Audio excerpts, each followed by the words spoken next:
Yo vine para acá en una camioneta, en la camioneta del museo, y en vez de mi camioneta mía, y te dan, bueno, ¿y qué gracia tiene eso? Y yo le decía a mi invitado, que todavía no quiero decir el nombre, que sí, yo me sentí muy orgullosa, porque era la camioneta del museo, la mía estaba accidentada, y la camioneta tiene 24 años, y yo le dije a la persona, que ya lo estoy descubriendo, que es un educador, que en Venezuela que una camioneta tenga 24 años y medio, que funcione, que esté limpia, que esté perfecta, es quizás tan importante como un cuadro, tan importante como una exposición, porque el cuidado de las cosas, generalmente aquí dicen, esa silla no sirve, vamos a botarla, no se dice vamos a componerla. Bueno, nosotros hemos compuesto, por supuesto, como todo, la camioneta se ha hecho perder, pero a la vez el muchacho que la manejaba, un compañero mío, se sentía orgulloso de manejar una camioneta que sí es venezolana, pero que la gente quiere decir que no parece venezolana porque se cuida. Nosotros sí podemos cuidar las cosas. Y una manera es que estamos preparándonos para eso, y la manera de prepararse es estudiar, y la manera de estudiar es vivir de una manera, y vivir de una manera digna es poder ir a la escuela, después poder ir a un centro de estudio, no necesariamente bachillerato y no necesariamente doctor, pero sí a una cosa que se llama universidad. Resulta que tengo como invitado a César Balestrini, que es rector de la Universidad Santa María. Y generalmente en Venezuela también, además de darle la bienvenida y el gusto de estar en esta su casa, pero en Venezuela las cosas empiezan muy bien. Y pues dicen, bueno, ya se mantienen con la camioneta. Pero resulta que con la Universidad de Santa María se decía, sí, es una universidad donde se paga, la gente se gradúa, etc.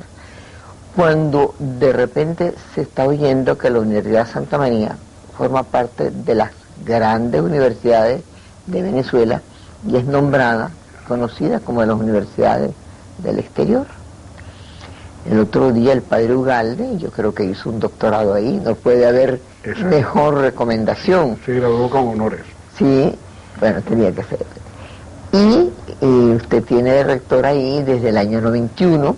Así es. Y últimamente el ministro de Educación, un familiar mío que es un hombre muy serio, un médico que imagínense tiene 85 años, médico del presidente, y fueron a visitar a la universidad y quedaron tan impresionados que no, es que eso es una universidad donde lo más importante, que es lo que no se toma en cuenta, desde la limpieza hasta las aulas, hasta los laboratorios, empezaron a hacer preguntas a la gente de los laboratorios, los estudiantes estaban motivados, y después sé que ya hablaremos de cómo es la universidad, cómo se está estudiando, porque antes se decía, chico, tú eres graduado de Santa María. Bueno, hoy día la gente puede decir, estoy graduado del Santa María, y yo creo que ustedes tienen grandes aspiraciones, más de aspiraciones, obligaciones ya han de irla extendiendo. Ahora, universidad es una cosa, pero ¿para qué las universidades? Usted además, el doctor Balestrini, es uno de los grandes expertos de petróleo en este país. Y un país de petróleo donde hay 4 millones de analfabetas ya debe darle mucho dolores en cabeza a un educador. Y después regir los destinos de una universidad. ¿Cuál es el sentido de una universidad de un país rico con 4 millones de analfabetas, donde la gente deja la escuela al 3er grado y donde en realidad la educación, que era la primera opción, ¿qué es lo que quería la gente en las encuestas? Educación. Hoy día lo que quieren es seguridad. ¿Cuál es el sentido de una universidad? Vamos a hablar de un tercer mundo, yo quisiera hablar de un primer mundo, pero una universidad, ¿cuál es la diferencia de una universidad? Usted que ya está dirigiendo. Bueno, en realidad tengo que no omitir mi orgullo, mi gran satisfacción por haberse invitado por ustedes. Este es un programa realmente que lo dirige una eminente venezolana de dimensión universal. Al hablar de Sofía Inver hay que tomar en consideración de que ella es famosa en todo el mundo. Yo diría que ustedes, o que tú, Sofía, claro, así me dice la gente en todo caso, eres el símbolo de la cultura. De tal manera que me considero un honor estar aquí en tu programa. Por lo demás, tienes una gran experiencia. Con respecto a los problemas que usted que me planteaba, vamos a seguir con el tú. Debo decirle lo siguiente, que la universidad, lo mismo que las academias, deben representar un rol protagónico en Venezuela. Son instituciones públicas que deben estar al servicio de Venezuela. Por ejemplo, mi academia, donde yo fui presidente, que es la Academia de Economía, de Ciencias Económicas. Pero tú eres historiador también, ¿no? No, yo soy de la Academia de Ciencias Económicas. De Ciencias Económicas, sí. Yo insté allá el día en que se designó la nueva junta directiva para que opinaran, porque tenemos una economía enferma. De tal manera que las academias y las universidades deben representar ejercer el liderazgo, contribuir con su aporte al esclarecimiento de los problemas del país. Y no solamente enunciarlos, sino aportar las soluciones. Son instituciones al servicio del Estado y en estos momentos de crisis realmente es inexcusable una posición pasiva. En forma tal pues que es de la esencia de una universidad, en primer lugar, ejercer ese liderazgo, ejercer una misión social, impartir, enseñar a los profesores, bien de investigación o profesores de la docencia, pura y simplemente, las normas morales, éticas que le deben impartir a sus alumnos. Es decir, lo que se ha llamado la deontología profesional, el deber ser, las obligaciones que comporta el ejercicio de un egresado de la universidad. Y por eso nos hemos cuidado de que el egresado de la universidad debe tener un perfil que tome en consideración las necesidades del país.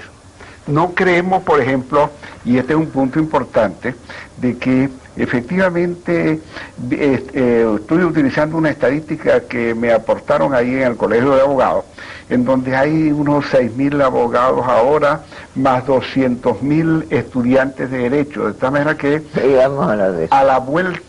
a la entrada de la próxima centuria nosotros vamos a tener un exceso de abogados en el país. Eso a lo mejor tendremos tantos delincuentes que cada delincuente tendrá su abogado. ¿No le parece que eso puede ser así? Podría suceder eso.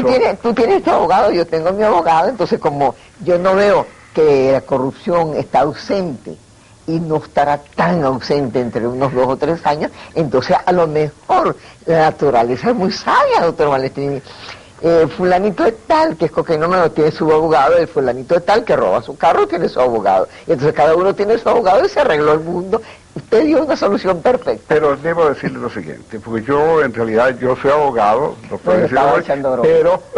pero en realidad yo prefiero que un juez de paz sea un abogado. Claro. Yo prefiero, y no sea un empírico. De tal manera pues que, ahora, esto me trae por asociación de ideas los de un eminente jurisconsulto español que dice que en España todo el mundo es abogado mientras que no demuestre lo contrario, porque llegó la superioridad de ese abogado, que el chofer de un autobús, el conductor, todos eran abogados. Pero repito, pues, aquí hay una serie de abogados que hacen falta. El abogado, por ejemplo, en impuestos sobre la renta, en finanzas, eso se hacen falta en este país. Mire, la cantidad de tarjetas que yo tengo de ofertas, exacto, no se puede imaginar, porque cada uno le dice a uno una cosa muy triste: mira, yo voy a lograr que tú pagues menos impuestos. Y eso, el día que nosotros sepamos que sí debemos pagar los impuestos, pero porque nuestros impuestos van a permitir que no haya niños sin escolaridad, que no haya niños... Yo quería justamente hablar desde el niño, escolaridad, etcétera, pues cuando usted habló de números tan importantes, tú hablaste de números tan importantes, es si la cuestión masiva, si el hecho, en un momento dado, un determinado gobierno consideró que la calidad era menos importante, era más importante la cantidad que la calidad, y se empezó con la cosa masiva. Tenemos 500.000 escuelas, tenemos 300.000 escuelas, pero ¿qué es lo que producen esto? Y eso es lo que pasa en Cuba. En Cuba va un tipo y dice, pero si es que allá no hay chico, pero si es que allá hay escuelas, pero escuelas ¿para qué? ¿Y con qué? ¿Para estudiar qué? ¿Con qué libertad?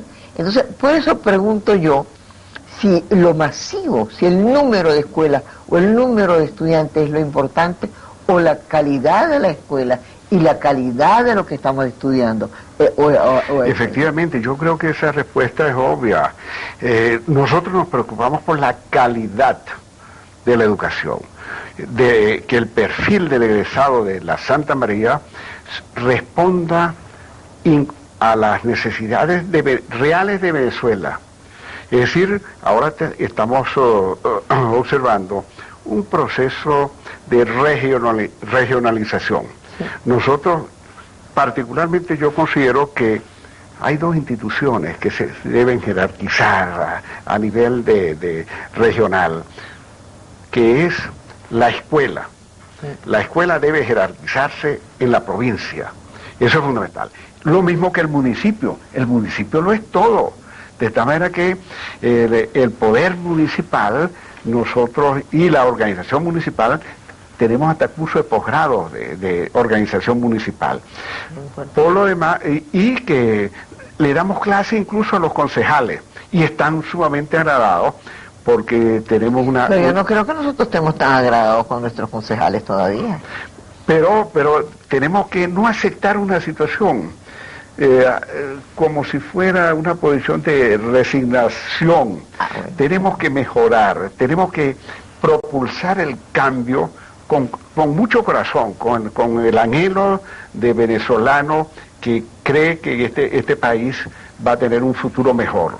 Mira, mi querido rector, una de las preguntas que me dijeron, mira, cuando tú veas al rector, pregúntale, porque habiendo tantos abogados egresados de Santa María, y lógicamente algunos llegaron a jueces, otra cosa, ¿por qué esa generación no ha logrado una justicia ligeramente mejor?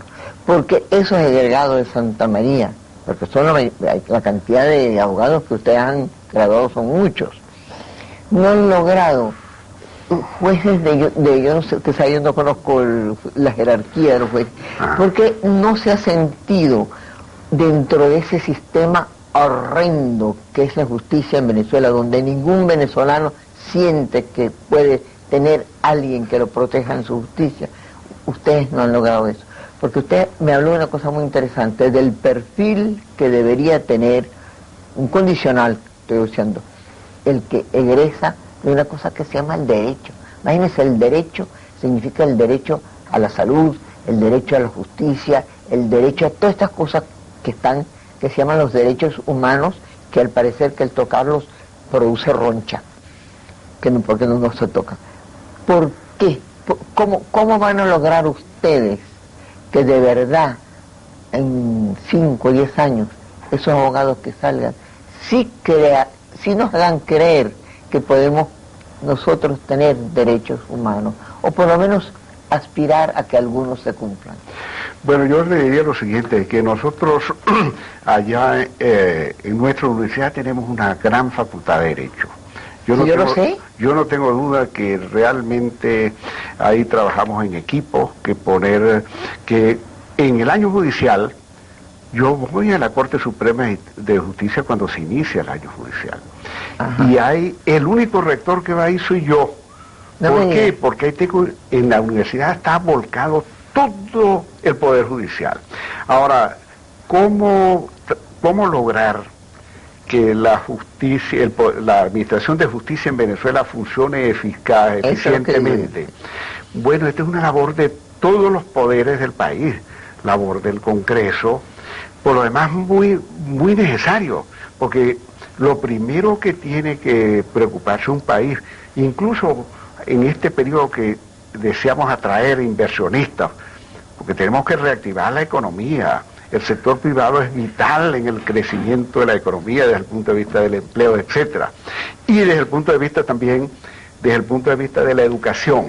Nosotros hemos comprendido que la labor de enseñanza, la educación, no es obra exclusiva del Estado. El sector privado tiene ahí una contribución que dar. Debe discutir, debe orientar la opinión pública. De tal manera pues que la universidad tiene un rol protagónico que cumplir.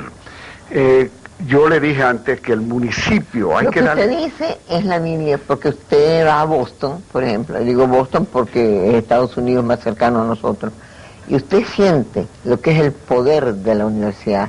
Es decir, yo creo que ya era Goethe el que decía, dime cuántas universidades, dime cuáles son las universidades, te diré quién eres.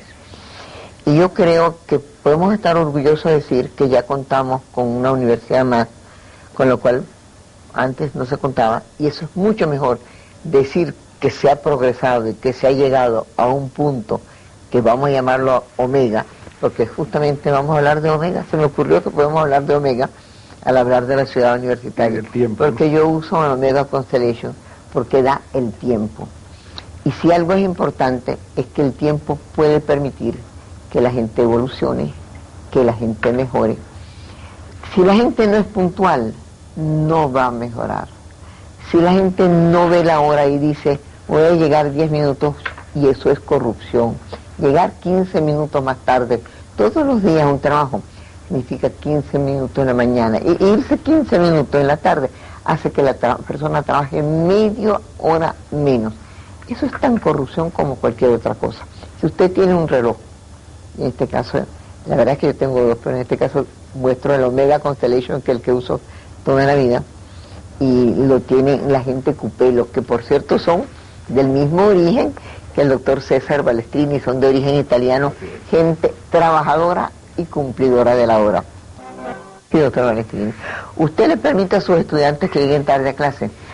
Mire, yo pasé 6 años en Estados Unidos, y yo sé que usted tiene... ese es un país en donde la disciplina se le rinde culto, un país en donde hay juridicidad.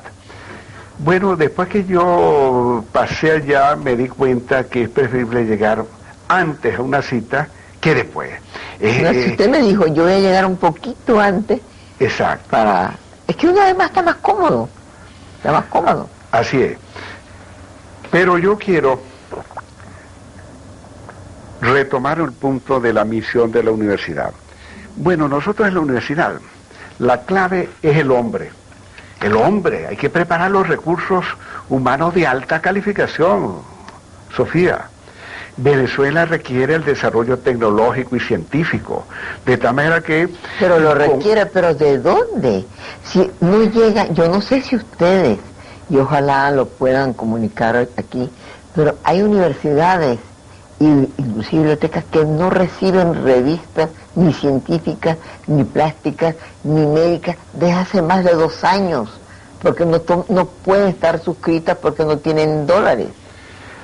Eso que llaman el internet, que haría que usted podía ver cualquier revista, por céntimos, todavía no existe, donde en cualquier bar que usted va de un país desarrollado, usted quiere ver cómo está el juego de fútbol, que no me oigo, yo no sé nada de eso, pero yo que quisiera ver un periódico, usted sabe que lo puede ver por céntimos.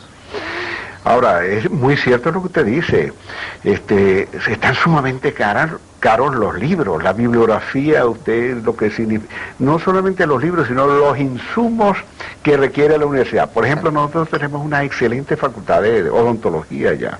Eso me dijeron que era una maravilla. Una maravilla, exactamente. Hay una demanda excesiva, pero volvamos al caso. Nosotros con esa masificación, no vamos a deteriorar la calidad de la enseñanza. Y realmente estamos muy celosos de esto. De tal manera que yo considero que nuestra política educacional está basado en el hombre. Ese es lo fundamental. Pero usted habla de la política educacional del Santa María, pero hay una política que debería ser, yo no hablo de gobierno, yo hablo del Estado. El Estado debe establecer una política educacional, yo no estoy hablando de control, pero ese Estado tiene que pensar de una política educacional para nosotros, que sea útil para nosotros y no ser copiada de Cambridge, de Inglaterra o de Suecia, sino basada para nuestras necesidades, nuestro clima, nuestra demografía. Estamos haciendo eso. Aquí no hay una política educacional. Aquí lo que hay es que calmar a la gente que tiene todos los días una huelga, a los profesores, darles un poquito de más, y entonces vuelven a clase. Y entonces en eso está. Y entonces cuando dicen, ¿cómo está la cosa? Está mejor porque no hay huelga hace 3 días. Entonces eso, uno se desespera, profesor Maestrini, uno se desespera. Bueno, yo creo que ahí influye mucho una buena gerencia en la educación. Un rector es un guía, es un educador, es un gobernante. Y así, de ahí proviene pues la etimología, el rector, regir rectamente. Ahora bien, yo considero que un rector tiene que imponerse. Vamos a citar un caso. Yo voy con frecuencia a la Universidad Central porque he pasado 40 y tantos años, cumplo ahora 44 años de docencia en la universidad. ¿Qué da usted en la Universidad de Petróleo, no? Yo doy economía petrolera y legislación de hidrocarburos.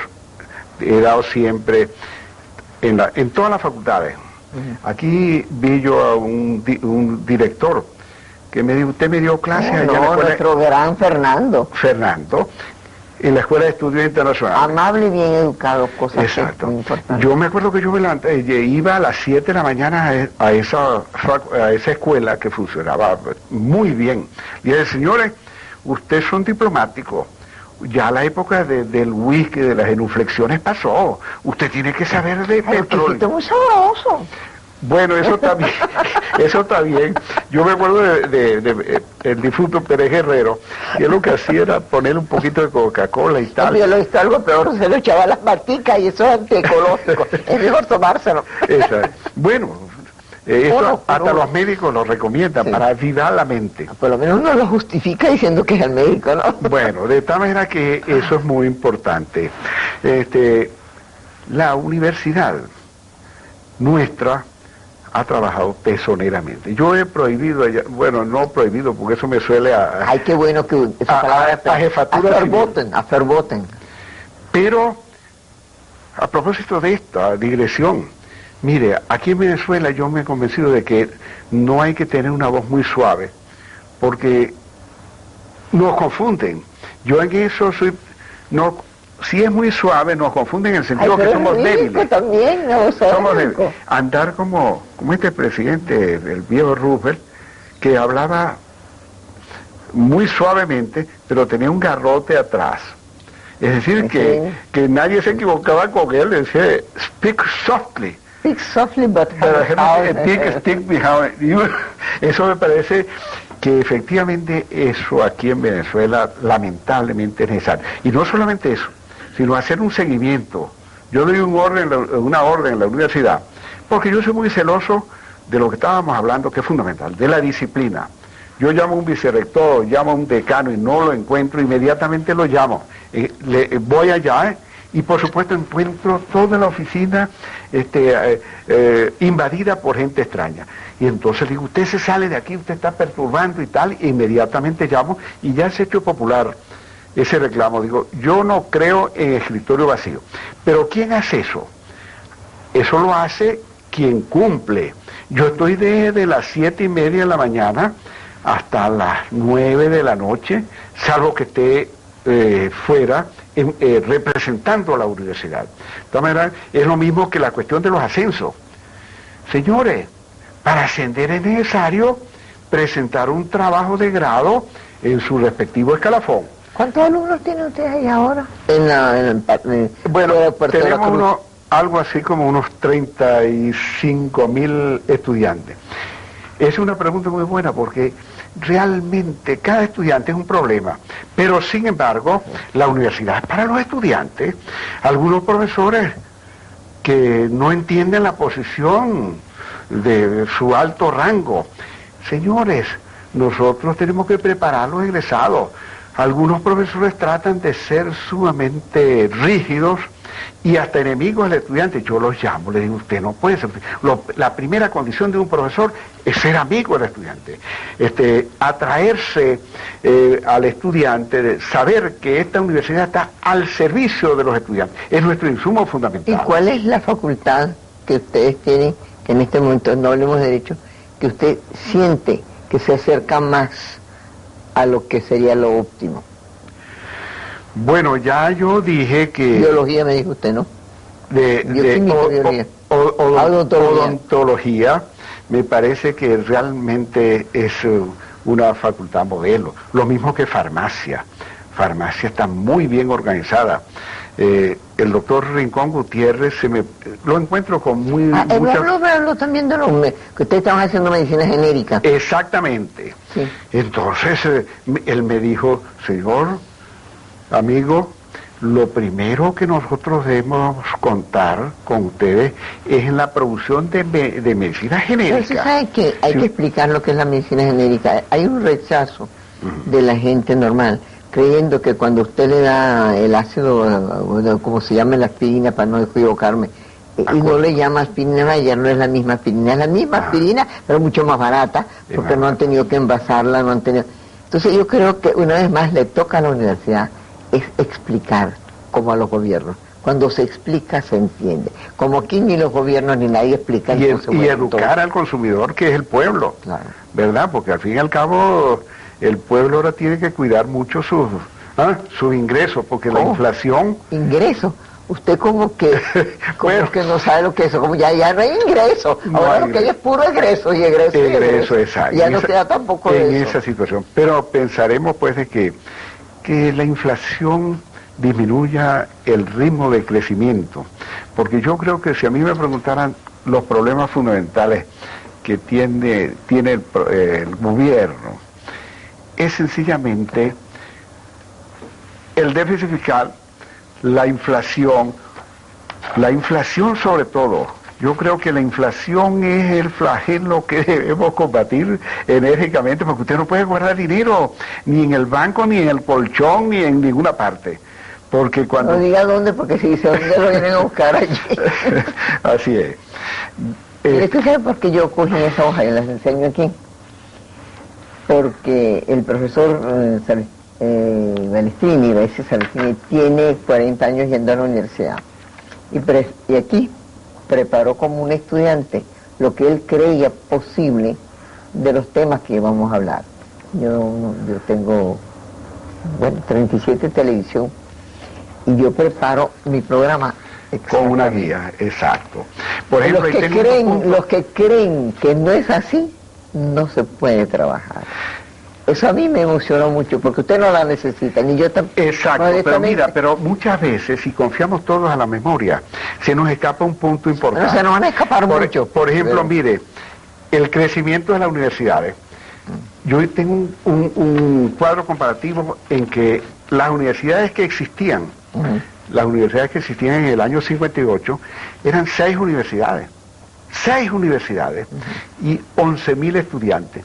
Ahora, 31 años más tarde, en 1989, tenemos 28 universidades y tenemos más de 500.000 alumnos.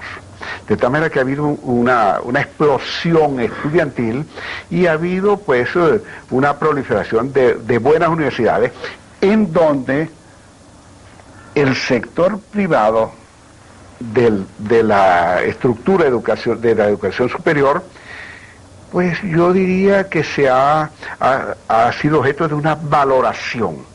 De tal manera pues que ahora los estudiantes ocurren más a las universidades privadas que a las públicas. Sobre todo los que medio pueden, porque hacen enormes esfuerzos.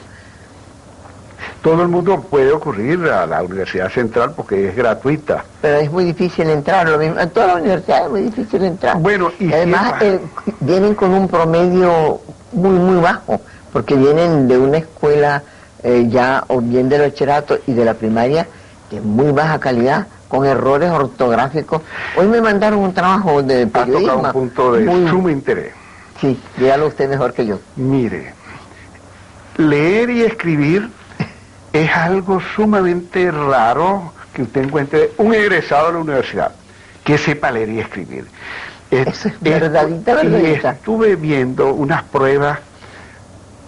No es que yo vaya a tengo alguna animadversión con algunas facultades, pero los ingenieros muchas veces se les puede escapar un error ortográfico porque ellos son personas más de las obras y estas cosas. Pero lo que yo no tolero es, bueno, no debe ser tolerable para ningún egresado universitario, porque para eso usted es un egresado universitario, usted debe tener una buena dicción, debe hablar como universitario, y el lenguaje suyo debe ser de universitario. De un abogado. Un abogado tiene que actuar en juicios orales, y si no sabe hablar... No hay juicios orales, eso es lo malo. ¿Ah? Aquí no hay juicios orales, que eso es lo malo. Parece que ahora se van a establecer, se van a institucionalizar, de tal manera que en ese caso todo profesional debe tener, no debe ser un académico, pero quieren serlo, pero sí debe expresarse bien. Es lo mismo que dominar la audiencia. Usted no puede acomplejarse y perder el aplomo porque estamos aquí hablando en televisión o porque yo estoy hablándole a un público muy selecto. No, señor. El público debe oírlo a uno porque en un momento dado usted debe saber tanto o igual a un público exigente. Profesor, pero las cosas más complicadas se pueden decir de la manera más sencilla. Y también, lógicamente, cuando usted habla por un celular, recuerde que debe decir exactamente lo que quiere, inclusive si quiere anotar, decir, mi amor te quiero, anótelo, porque a lo mejor no sabe si se equivoca el número y se lo dice a otra muchacha o a otro muchacho. Por eso, cuando usted compra un teléfono en Arte Peter, en Plaza, en el Centro Plaza, ustedes pueden tener un teléfono como este, que es un Motorola más grueso, o este que parece así como una cosita, ¿qué es esto? ¡Qué maravilla! Esto funciona, que es una maravilla. Eso es un Motorola, es verdaderamente increíble, porque usted lo pone aquí, por supuesto vea que no haya nadie cercano que se lo vea, que se lo pueda sacar, pero esto es una maravilla. Y lo que es la maravilla es cómo lo atienden usted en el Centro Plaza, la familia Roja. Ellos tienen todo lo que es materia de comunicación, y hay que ver que la comunicación es lo que hace que la gente pueda entenderse mejor y entenderse a sí mismo. Ustedes allá en la universidad, profesor Balestrini, dígame una cosa, usted estaba hablando de petróleo. El otro día, casi un científico, pero sí un buen profesional, dice, pero Sofía, no seas pesimista, esto aquí se compone, porque miras que ya viene el petróleo. Y desgraciadamente yo tengo las manos muy chiquitas y no tengo instintos asesinos, porque tenía ganas de estrangularlo, porque el que diga eso me parece que es que no quiere a Venezuela, porque el que cree que porque venga petróleo y volvamos a repetir más de lo mismo, en vez de que si viene el petróleo, usarlo de una manera diferente, de una manera que el petróleo no sea lo que vaya a salvarnos, sino el hombre haciendo buen uso de ese don que nos da la tierra del petróleo, vas aprendiendo a sembrar, vas aprendiendo a estudiar, vas aprendiendo. Entonces, ¿usted no cree que es muy grave lo que dijo ese señor? Bueno, yo le voy a decir una cosa, Sofía. El petróleo tiene usos, muchos usos en la paz y en época de conflagración. Yo no voy a culpar al petróleo per se. Yo culpo al gobierno o a los gobiernos que no han sabido utilizar esos ingentes recursos petroleros. De tal manera que debo decirle esto, y yo voy a vaticinar, me va a permitir esta digresión. Actualmente hay un conflicto en el Medio Oriente. Usted sabe que la situación del gobierno de Israel con los demás, con sus primos, bueno, con los países islámicos, no andan bien. Y el ministro que acaba de nombrar representa la línea dura. Ahora debo decirle, y esto lo voy a vaticinar ahora mismo, va a haber los Estados Unidos de América tienen dentro de su política energética tratar de no depender de las arenas movedizas del Medio Oriente. Sí, eso va a traer como consecuencia No sé, que la otra cosa es cuando empieza el tiempo a ser muy frío, ya empiezan aquí a bailar. Entonces, ¿qué significa eso? Que va a haber una revalorización de las reservas de petróleo y de otros hidrocarburos de nuestro país, y con las cuales ese país ha contado todo el tiempo. Yo creo que eso debe valorizarse. Ahora, hubo un analista petrolero, Sofía, de que se atrevió a valorizar, a evaluar, decir, ¿saben ustedes lo que les cuesta ahora mismo un barril de petróleo traído de Arabia Saudita, pongamos por caso, a Estados Unidos? Él cuantificó, ¿cuánto? X más X. Sí. $1.000, porque indiscutiblemente que tiene que pagar todo el paso por el Golfo Pérsico. No, y todo el transporte, todo el envasaje, todo el exacto, y la custodia que tiene que llenar. Porque no solamente es, diríamos, el Golfo Pérsico en sí, que es la fuente productora, sino toda la vía de allá hasta Estados Unidos de América. De tal manera que creo que Estados Unidos debe tomar muy en consideración el petróleo venezolano. Y repito, va a haber aquí un boom petrolero. Un boom petrolero, pero el petróleo no lo vamos a culpar en sí. Nosotros, cada venezolano hoy, el petróleo es de todo. No va a ser que hagamos más de lo mismo. Ahora, cada vez estamos ahorita que lo estemos derrochando, que nos estemos haciendo otra vez. Para eso, mi amiga, estamos ahora cambiando de una democracia formal representativa a una democracia participativa. Y esto nos compete a nosotros también en la universidad. El egresado universitario hoy tiene que saber que va a actuar en una sociedad pluralista, en una sociedad en donde él tiene que ser un censor, una persona que tenga que cuidar sus ingresos, porque la Constitución Nacional dice, y siempre cuando yo enseño legislación dice, señores, esta es una mentira constitucional. Dice que el petróleo, los ingresos petroleros deben emplearse para el beneficio colectivo de todos los venezolanos. Es decir, que ahí tenemos teóricamente una propiedad indivisa, pero resulta que en verdad esa bonanza petrolera no se ha cristalizado en el bienestar de la sociedad venezolana. Y por eso parcialmente le doy que en un país petrolero había casi 4 millones de analfabetas, y eso no lo tienen países limítrofes que no tenían petróleo, países que no tenían ninguna otra cosa que la agricultura, y sin embargo tanto su tasa de crecimiento tanto como su tasa de analfabetismo es mucho menos que la mitad. Entonces, mire, yo recibo constantemente rectores de las universidades americanas y de Europa, y ellos, bueno, después de los elogios que ven aquella ciudad universitaria, todas estas cosas. Por cierto, es preciosa. Sí, y el que vaya allá a las 6 de la tarde, aquello parece que usted está en otro país.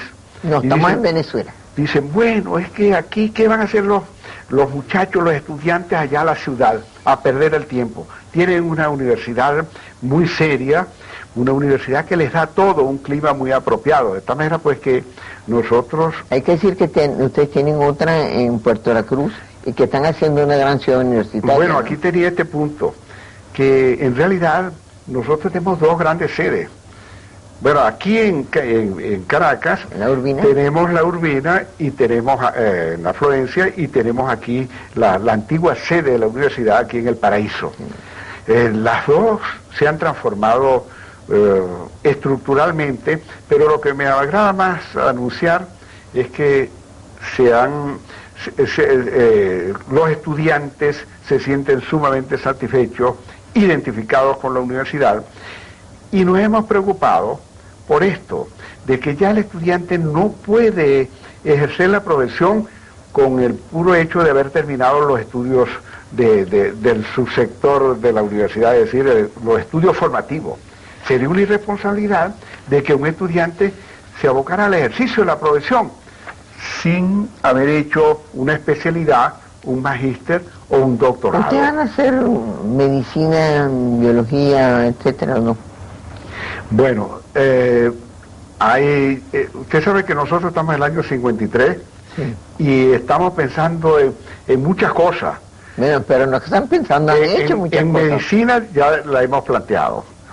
Ya realmente para establecer una facultad de medicina es necesario la anuencia, la aprobación del Consejo Nacional de Universidades.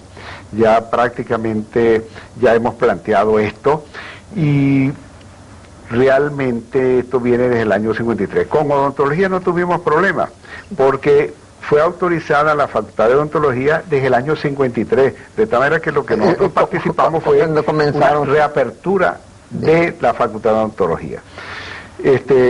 Pero yo quería hablarle a usted de algo muy importante, que nosotros hemos concebido muy bien el hecho de que la educación universitaria no compete exclusivamente al gobierno. Por eso nosotros tenemos un autofinanciamiento que realmente yo debo alabar a las personas que colaboran allá a la universidad, que como a Vittorio de Stefano, a Humberto Petrica, que en realidad son unos verdaderos mecenas por el hecho de que no se preocupan por sus ingresos propios, sino que esa universidad está abierta a todos los estudiantes. No, hay que pagar. Pero no, a todos los estudiantes con actitudes. Pero le digo una cosa, eso no debe asustar a usted casi. No. Yo creo que en muy pocas partes del mundo la gente no paga sus estudios. ¿Y por qué es eso?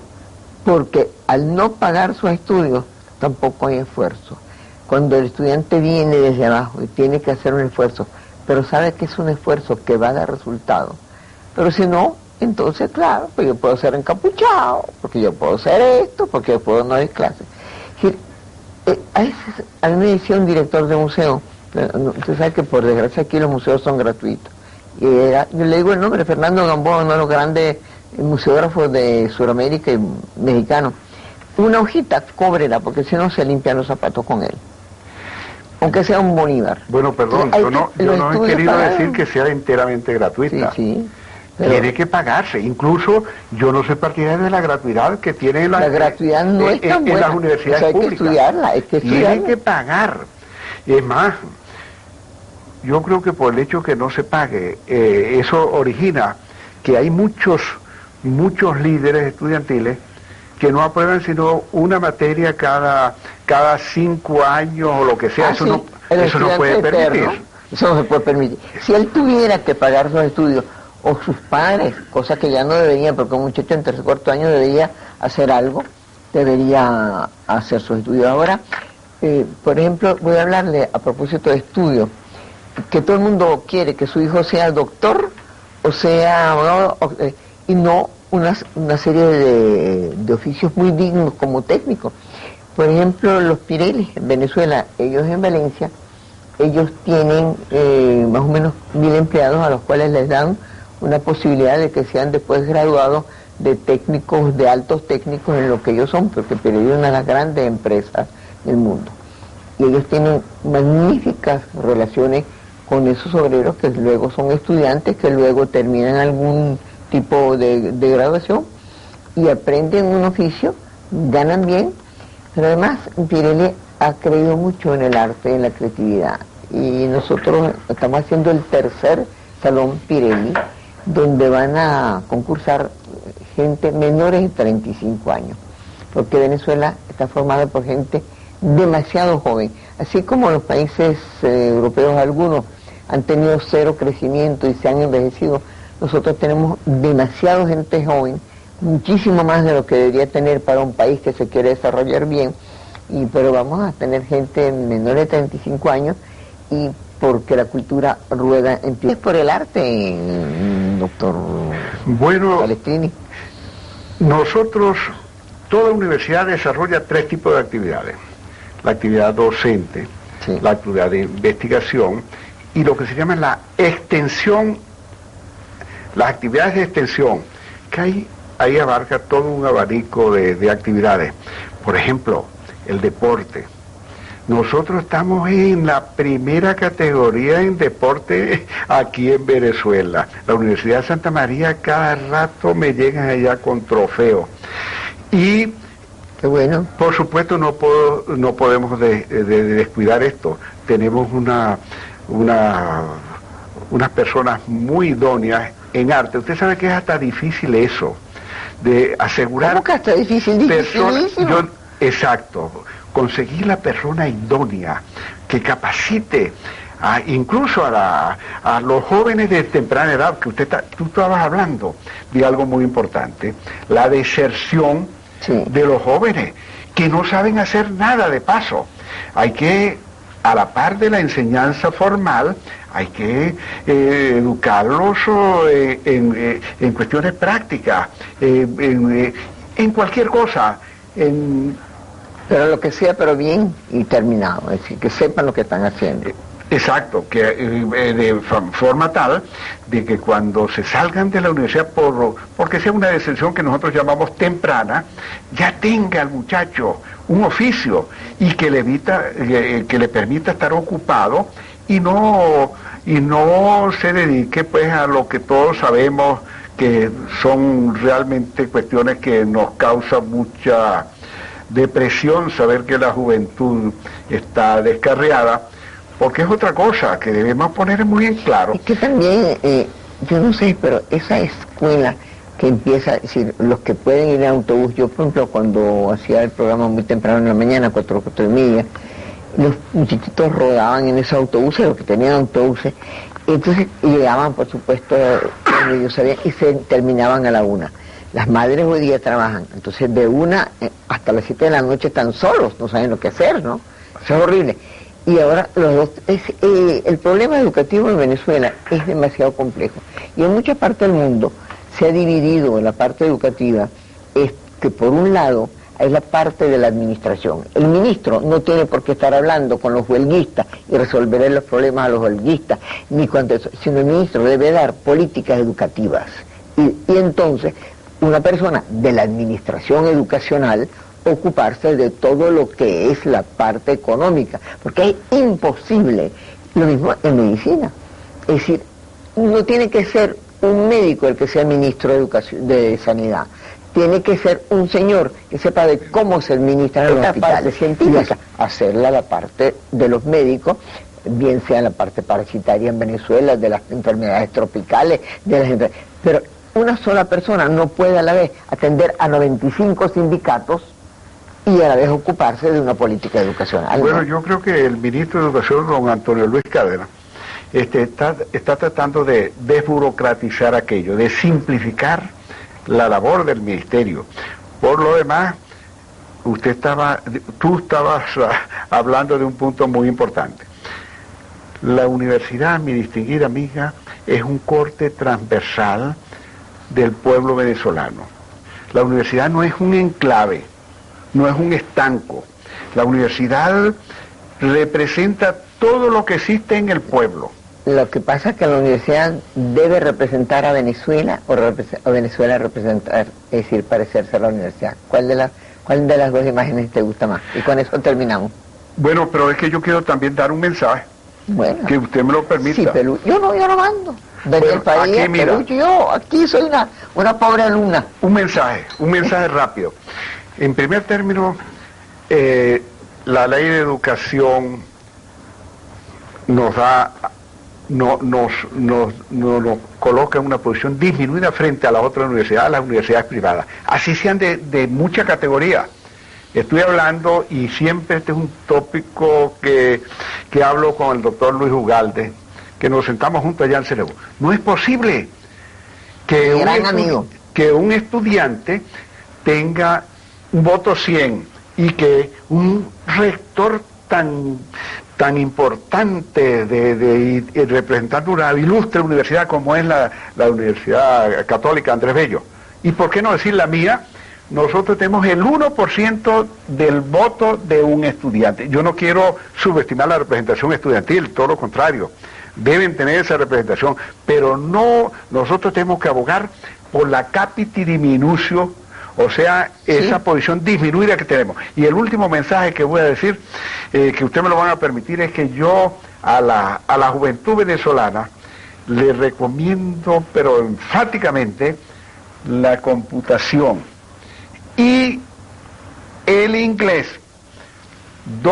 La computación es la ciencia. Casi lo mismo, porque no se puede hacer sin saberlo bueno, mucho. de tal manera que, y el inglés, dos profesionales pueden ser igualmente capaces. Uno habla inglés y otro no, pues el que habla inglés puede ganar 500 veces más que el que no lo habla. De tal manera que yo Mire, en nombre de este canal, que es bastante suyo, le invito para que usted sea locutor oficial para que haga esa cuña. Muchas gracias. Hasta el próximo domingo.